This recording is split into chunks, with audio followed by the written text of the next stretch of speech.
Please ನಮಸ್ಕಾರ, ನಾನು ನಿಮ್ಮ ಪ್ರೀತಿಯ ಎಮ್ಮಿ ಮ್ಯಾನ್. ಇವತ್ತು ನಾವು ಇಂಟರ್ಸೆಪ್ಟರ್ಗೆ ಎಕ್ಸಾಸ್ಟ್ ಚೇಂಜ್ ಮಾಡ್ತಾಯಿದ್ದೀವಿ. ನೋಡಿ,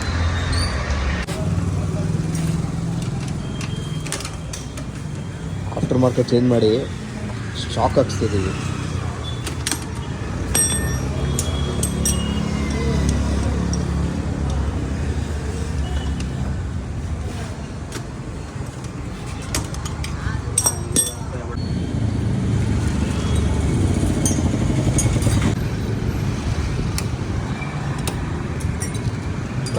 ಬ್ಯಾಕ್ ಟು ಸ್ಟಾಕ್ ನೋಡಿ ಗೈಸ್, ಬ್ಯಾಕ್ ಟು ಸ್ಟಾಕ್.